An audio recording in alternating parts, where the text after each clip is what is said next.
Kali ini kita akan bahas mengenai analisa laporan keuangan. Nah, di dalam analisa laporan keuangan kita akan nanti bahas tentang analisis rasio keuangan, kemudian ada DuPont, ada analisis tren. Nah, sebelum kita masuk ke analisa laporan keuangan, jadi di sini ada macam-macam ya dari laporan keuangan yang akan menjadi sumber data untuk analisa laporan keuangan. Yang pertama itu ada neraca atau lebih dikenal nanti dengan balance sheet. Ya, balance sheet itu terdiri dari elemen pokok yaitu aset, hutang, dan modal. Kemudian pengukuran terhadap elemen neraca biasanya menggunakan nanti historical cost. Nah, itu digunakan di analisisnya adalah analisis historis atau analisis horizontal gitu. Jadi membandingkan elemen-elemen yang di dalam neraca pada tahun sekarang dibandingkan dengan tahun sebelumnya. Nah, itu biasanya kalau kita menganalisis hanya pada satu neraca saja ya. Atau juga bisa dengan menggunakan analisis vertikal, yaitu dengan menggunakan analisis common size ya, atau persentase per komponen. Itu hanya terjadi dalam satu tahun. Misalkan dalam komponen neraca itu ada kas. Nah, komposisi kas itu berapa persen ya dibanding dalam total aktiva. Jadi kas itu berapa persen ya, dari total aktiva. Nah, itu untuk analisis secara vertikalnya. Secara horizontal membandingkan kas tahun ini dengan tahun sebelumnya. Nah, yang kedua dengan laporan laba rugi income statement, ini meringkas aktivitas perusahaan selama periode tertentu yang dapat memberikan informasi tentang prestasi operasional perusahaan. Ya, yang pasti di dalamnya ada penjualan dikurangi dengan biaya-biaya. Nah, untuk analisis sama itu menggunakan historical cost ya, baik secara vertikal maupun nanti secara horizontal. Bedanya ketika secara vertikal, kalau di dalam neraca nilai persentase 100%-nya itu ada di total aktiva atau total pasiva dan modal. Sementara dalam laporan laba rugi nanti yang nilai 100%-nya itu adalah dari penjualan. Nah, itu bedanya analisis historical yang di dalam neraca maupun yang di dalam laba rugi, terutama yang kaitannya dengan analisis vertikal. Kemudian ada laporan arus kas atau cash flow, ini untuk menganalisis aliran kas masuk dan kas keluar perusahaan. Tujuannya untuk melihat efek kas dari kegiatan operasional, dari kegiatan investasi, dari kegiatan pendanaan suatu perusahaan selama periode tertentu. Dan ini sebenarnya secara ringkas ya, itu udah pernah dipelajari di pertemuan sebelumnya. Nah, kemudian nih jenis-jenis analisisnya ada analisis common size ya, itu menganalisis tiap-tiap rekening dalam laporan laba rugi maupun dalam neraca menjadi proporsi dari total penjualan atau dari total aktiva. Nah, tadi dijelaskan bahwa yang untuk common size itu nilainya ya, yang untuk neraca ya, untuk neraca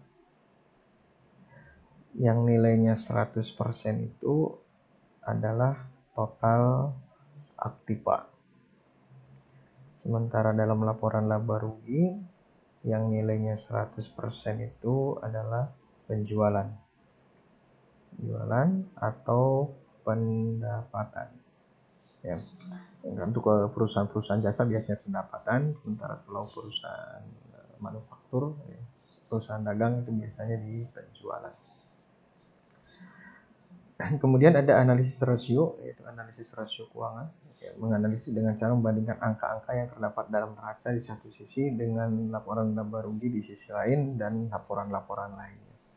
Kemudian ada analisis DuPont, ya, analisis yang memisahkan antara profitabilitas dengan pemanfaatan aset.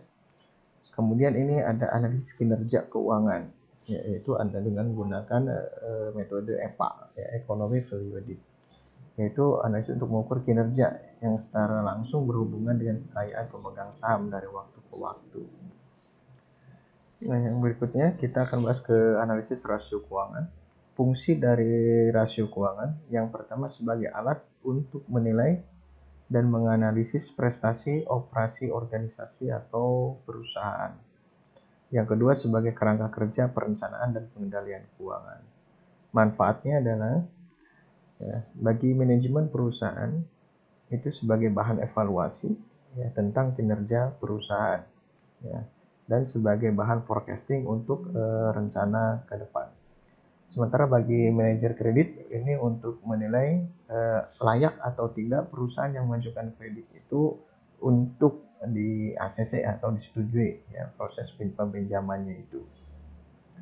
Bagi investor ya laporan keuangan atau rasio keuangan ini menjadi tolak ukur yang sangat penting karena untuk melihat apakah uang yang diinvestasikan di perusahaan tersebut akan menjamin keuntungan ya itu dapat dilihat dari bisa di PER-nya kemudian bisa di dividen payout rasionya ya, itu semua ada di rasio keuangan.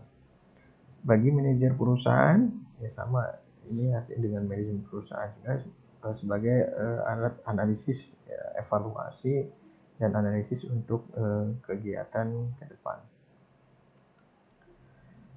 Nah, jenis-jenis rasio keuangan yang pertama itu ada rasio likuiditas. Nah, apa yang maksud dengan rasio likuiditas? Rasio likuiditas adalah rasio yang menggambarkan kemampuan perusahaan untuk membayar hutang-hutang jangka pendek. Ya. Jadi ini hutang-hutang jangka pendek. Ini pengertian dari likuiditas. Atau ada juga misalkan yang lebih panjang lagi karena menganggap bahwa bisa jadi ada hutang jangka panjang yang memang jatuh temponya pada saat tahun sekarang.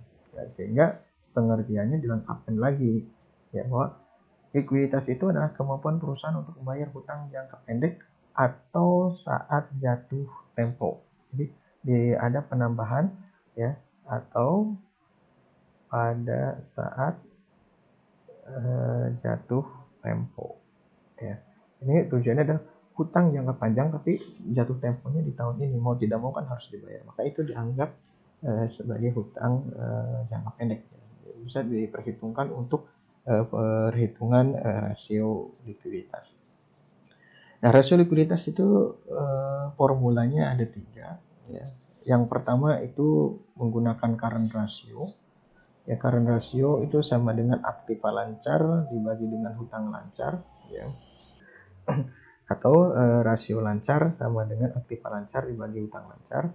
Atau kalau menggunakan current ratio sama dengan current asset dibagi dengan current liabilities. Ya. Kemudian yang kedua ada quick ratio atau acid test ratio ya. Yaitu aktiva lancar dikurangi persediaan dibagi dengan utang lancar. Nah, untuk rumus ini dalam misalkan di buku Kashmir bahwa quick ratio itu sama dengan dia pecah ada cash ya. Kemudian ada surat berharga ya, kemudian ditambah dengan piutang. Kas ya, ada bank ya, kas ditambah bank ditambah surat berharga tambah piutang dibagi dengan hutang lancar. Ini dalam buku Kashmir. Kenapa?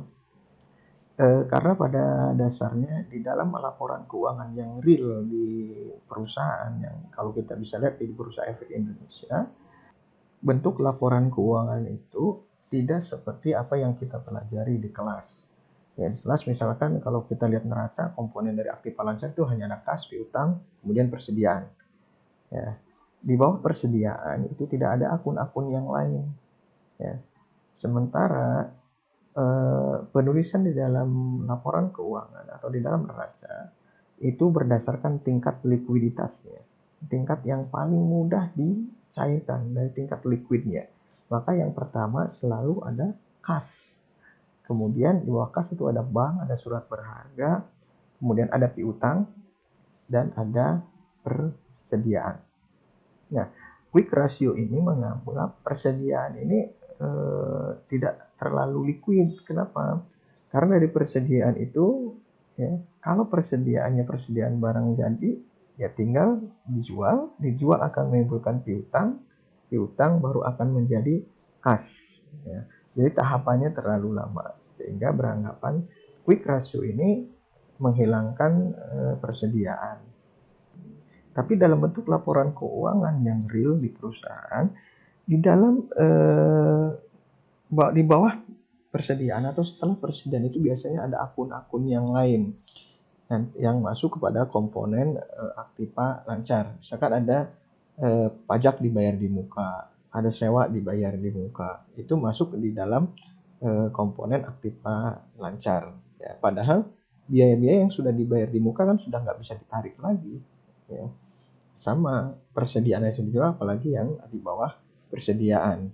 Nah, sehingga di dalam bukunya Kashmir di sini quick ratio sama dengan kas ditambah bank ditambah surat berharga ditambah piutang dibagi dengan hutang lancar. Ya, di buku yang lain juga ada yang mengatakan bahwa quick ratio itu sama dengan kas dan setara kas ditambah dengan surat berharga ditambah piutang dibagi dengan hutang lancar. Ya. Nanti kita bisa lihat dari soal nanti soalnya dengan hanya neraca yang sangat sederhana di bawah persediaan itu tidak ada akun yang lain, ya cukup dengan menggunakan rumus yang ini. Kemudian yang ketiga itu adalah cash ratio, yaitu rumusnya adalah kas dibagi dengan hutang lancar. Jadi hanya mengukur kas dengan hutang lancar. Ya, kita review lagi. Likuiditas itu adalah kemampuan perusahaan untuk membayar hutang-hutang jangka pendek, ya, atau pada saat jatuh tempo. Current ratio itu adalah kemampuan perusahaan untuk membayar hutang-hutang jangka pendek atau pada saat jatuh tempo dengan semua aktiva lancar yang dimiliki perusahaan. Fokusnya sini. Dengan semua aktiva lancar yang dimiliki perusahaan. Sementara quick ratio itu menggambarkan kemampuan perusahaan untuk membayar hutang-hutang jangka pendeknya atau pada saat jatuh tempo, ya, dari semua aktiva lancar dikurangi persediaan. Ya. Jadi dari aktiva lancar di luar persediaan. Sementara kalau cash ratio itu kemampuan perusahaan untuk membayar hutang-hutang jangka pendeknya atau pada saat jatuh tempo hanya dengan mengandalkan uang kas yang ada di perusahaan.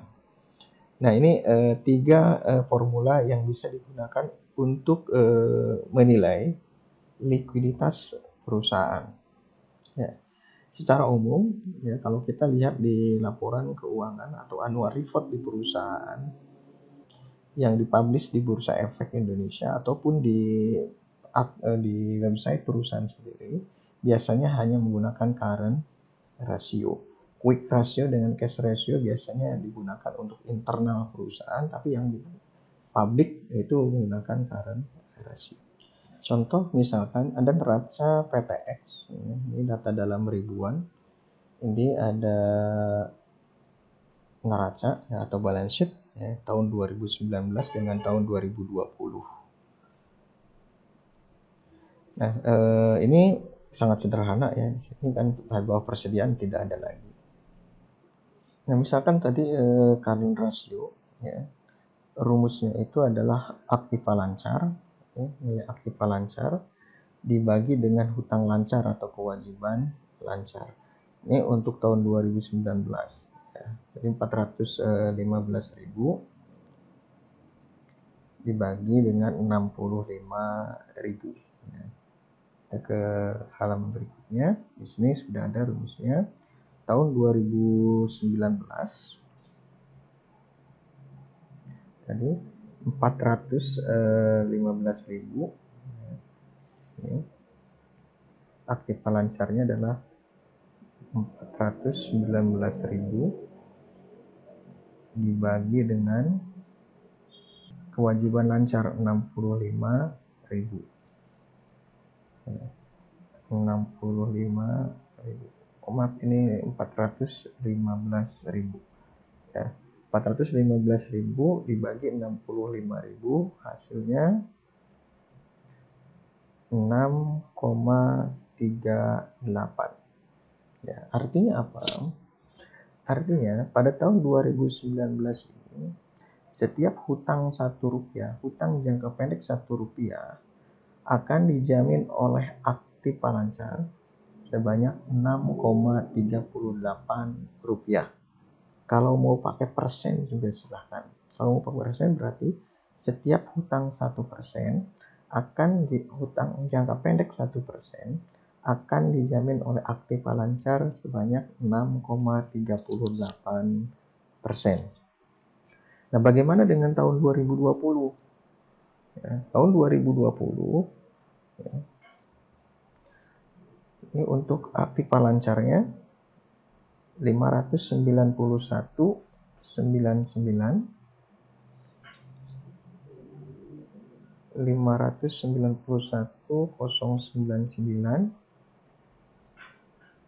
dibagi dengan hutang lancar atau kewajiban lancar 160,606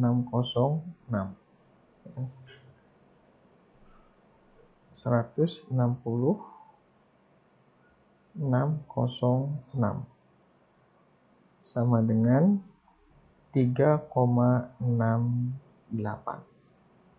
Nah, pada tahun 2020 setiap hutang jangka pendek Rp1 akan dijamin oleh Aktiva Lancar sebanyak Rp3,68. Nah, kalau kita menggunakan analisis historical, ya, dari rasio kita pakai historical juga, kita bisa menganalisis bahwa kinerja keuangan dilihat dari likuiditas, ya, dengan menggunakan formula current ratio. Pada tahun 2020 tingkat likuiditasnya mengalami kemunduran, ya, dibandingkan dengan tahun 2019 mengalami penurunan. Hal ini menunjukkan bahwa perusahaan dikatakan tidak lebih baik dibandingkan tahun 2019 dari sudut pandang likuiditas. Walaupun ya ini masih di atas ambang. Ya, di atas ambang itu biasanya 1:2. Artinya setiap hutang Rp1 dijamin oleh Aktiva Lancar sebanyak Rp2. Nah, ini masih ada 2. Ya. Jadi secara kinerja masih bagus. Tapi tidak bagus jika dibandingkan dengan tahun sebelumnya karena ada penurunan yang tadinya likuiditasnya 6,38, ya, current ratio-nya menjadi 3,68. Ya. Kemudian yang berikutnya, bagaimana dengan apa? Ya. Nah, kenapa ini mengalami penurunan? Kita bisa melihat langsung ke dalam laporannya. Ya. Satu sisi, total Aktiva Lancar juga mengalami kenaikan. Tapi kewajiban lancar kenaikannya jauh lebih tinggi dibandingkan dengan Aktiva Lancar. Ya. Hal ini bisa dilihat dari kenaikan hutang. Jadi ada pinjaman ke bank yang tadinya 50.000 naik menjadi 145.000. Jadi ada kenaikan sekitar 95.000. Ya. Nah, membanding-bandingkan antara tahun ini dengan tahun sebelumnya, di dalam komponen raca inilah disebut dengan historical analysis, ya, dengan menggunakan metode horizontal, yang membandingkan komponen yang ada di dalam Aktiva, dalam neraca maupun laporan laba rugi dengan tahun sebelumnya. Yang tadi kita membandingkan yang hasil dari rasionya, tapi kita bandingkan juga karena tujuannya adalah untuk menganalisis misalnya. Nah, tadi kenapa sih current ratio itu mengalami penurunan dibandingkan tahun sebelumnya? Ya, dari 6,38 menjadi 3,68. Ternyata perusahaan tersebut ya ada peningkatan hutang, terutama hutang bank, ya, dari 50.000 menjadi 145.000 atau ada kenaikan sekitar 95.000.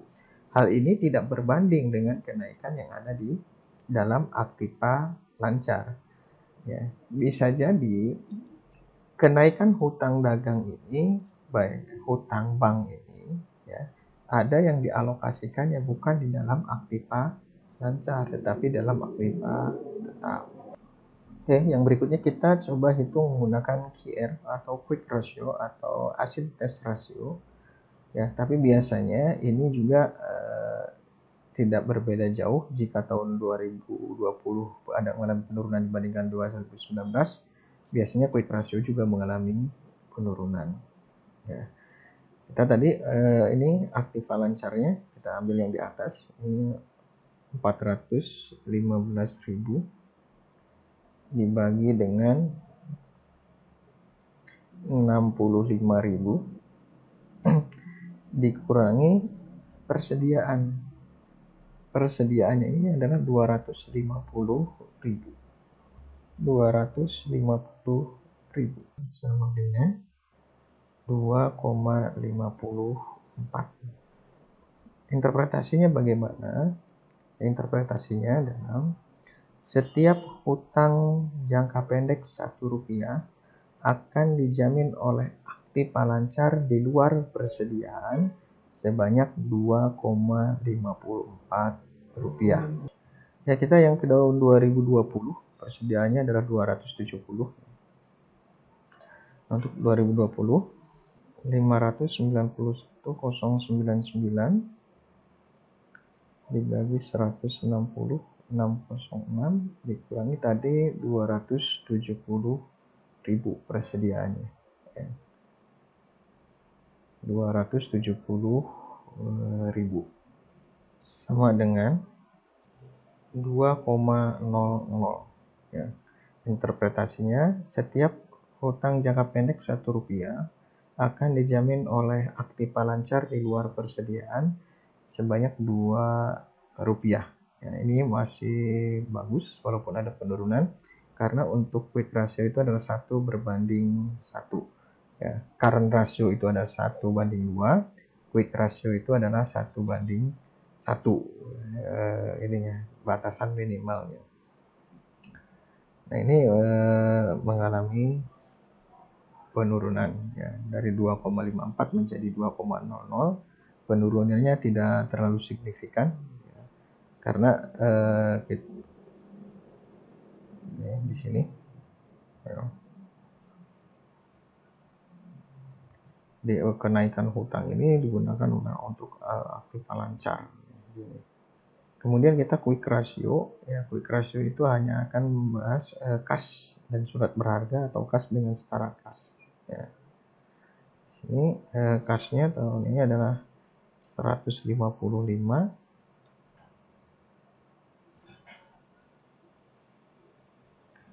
dibagi dengan 65.000 sama dengan 2,39.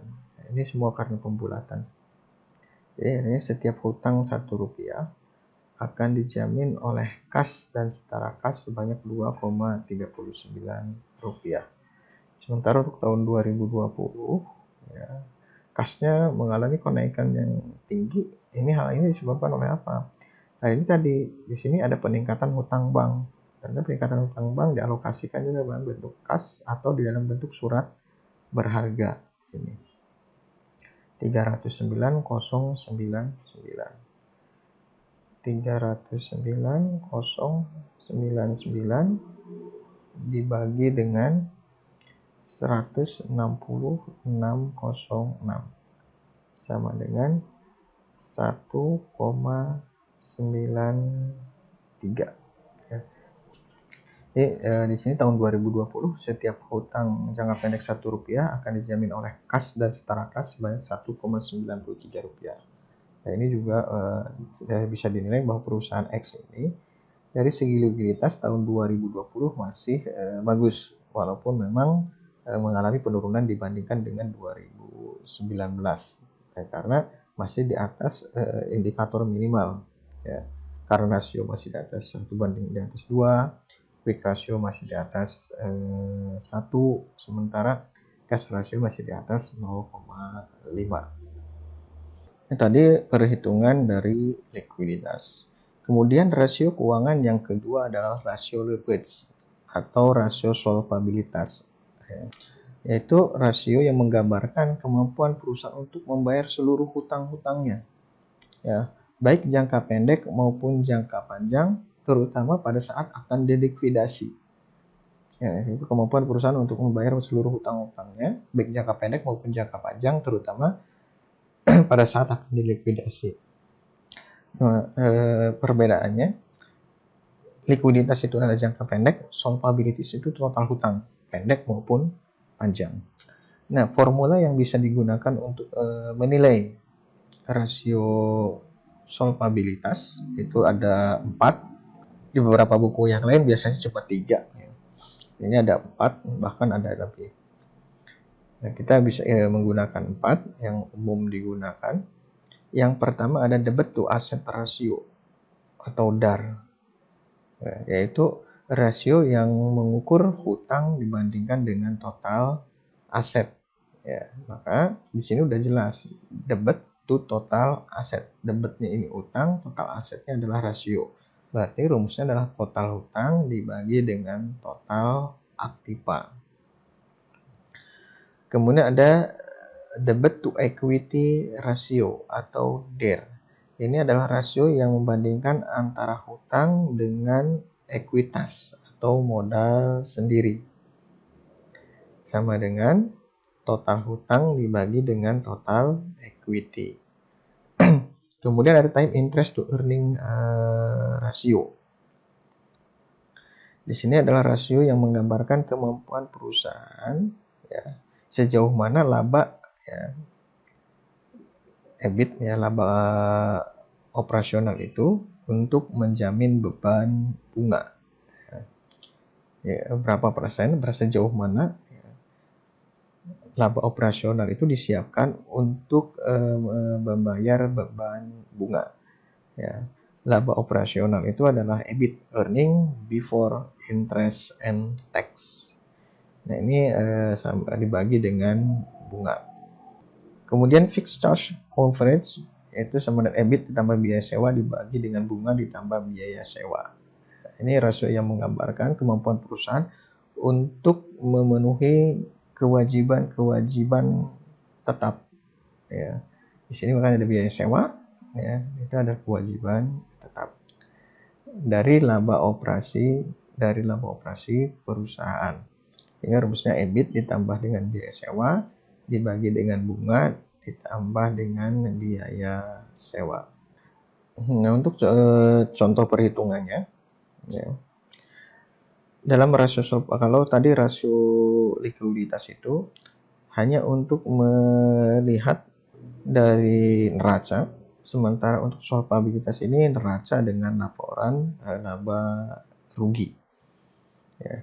Di sini ada debt to asset ratio, ini total hutang dibandingkan dengan total aktiva, ini masih dalam neraca. Kemudian debt to equity ratio juga total hutang, ya, dengan total equity ini juga di dalam neraca. Tapi antara time interest to earning ratio dengan fixed charge coverage ini ngambilnya di neraca, ya, dengan laba rugi, sementara D-nya adalah di laba rugi. Ya, sekarang kita lihat di debt to total asset ratio. Kita akan melihat total hutang tahun 2019. Total hutang tahun 2019 itu hutang jangka pendek, ya, 65.000 ditambah dengan hutang jangka panjang 238.366. Ya. Ini dijumlahkan kurang lebih sekitar 303.366. Sementara untuk tahun 2020 yaitu 160.606 ditambah dengan 271.000.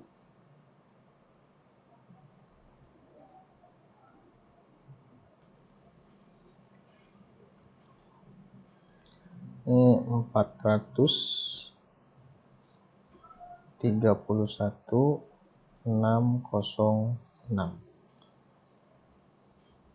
Ya, tadi total hutang tahun 2019 itu adalah 303.366 366 dibagi dengan total aktiva. Total aktivanya mohon diingat nanti ya, untuk 2019 itu 640, kemudian untuk yang 2020 adalah 791. Mohon diingat, silahkan di capture dulu nanti supaya tidak terlalu banyak bolak-balik ke slide-nya.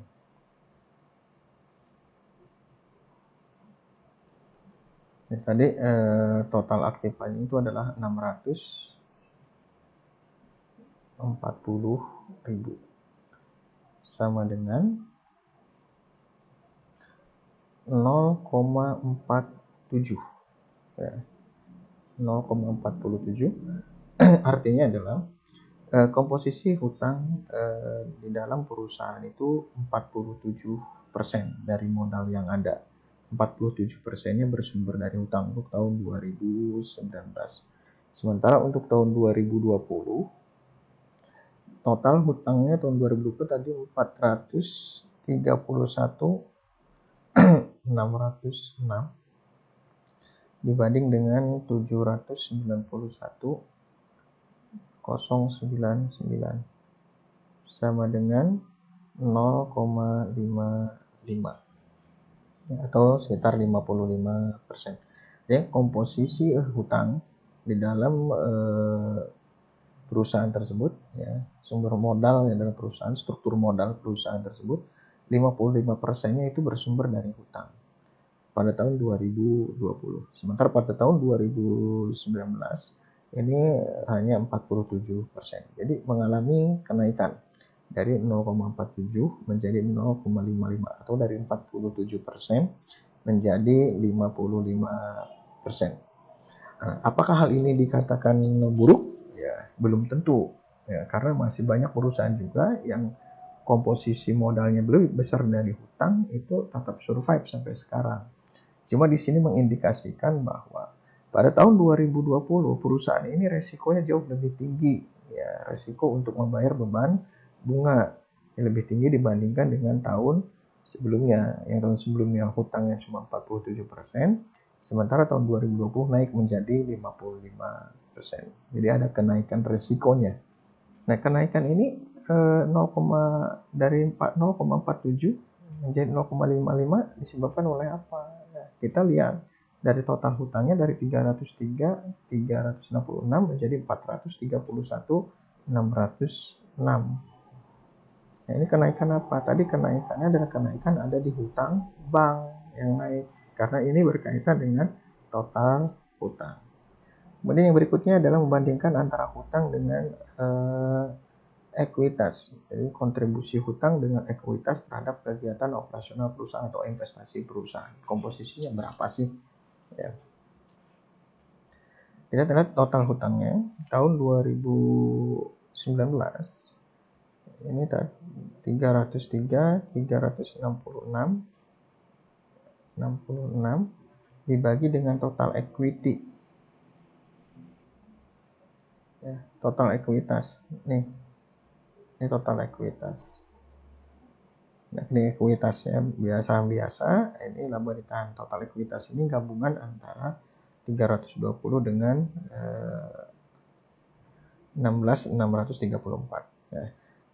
Kecuali nanti dalam perhitungan rasio pasar itu ada yang misalkan kita melihat book value ya. Book value itu kan melihat bagaimana ekuitas dibandingkan dengan jumlah lembar saham. Nah, di situ hanya ekuitas yang dapat distribusi. Kalau di laporan keuangan kita bisa lihat ekuitas ya, laba yang dapat didistribusikan kepada ekuitas yang didistribusikan pada pemegang saham. Nanti yang labanya. Nah, nanti dapat dilihat dari situ ya. Next nanti kita pelajari lagi. Sekarang kita fokus ke sini ya. 320.000 ditambah dengan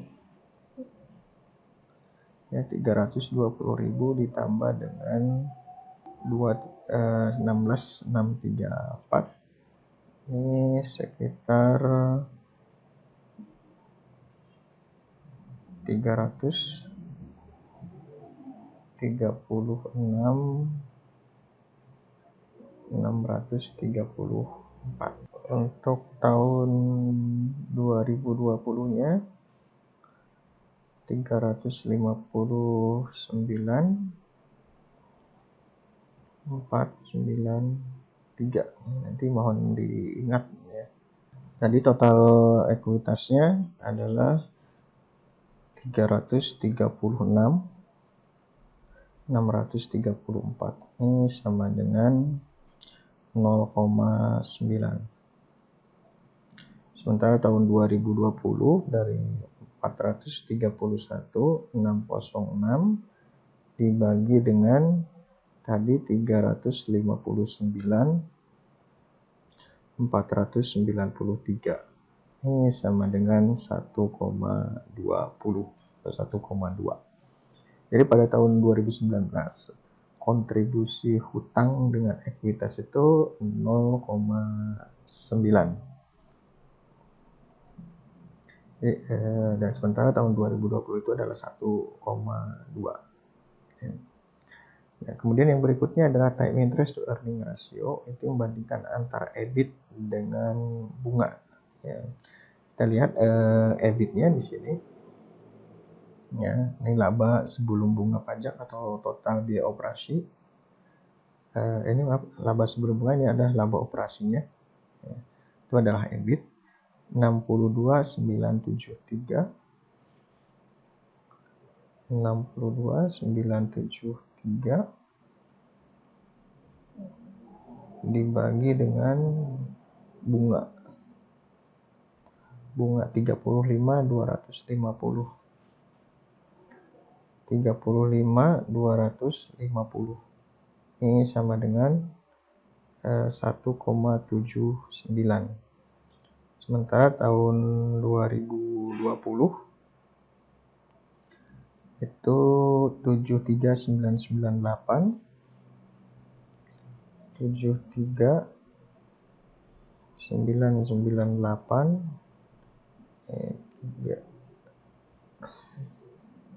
dibagi dengan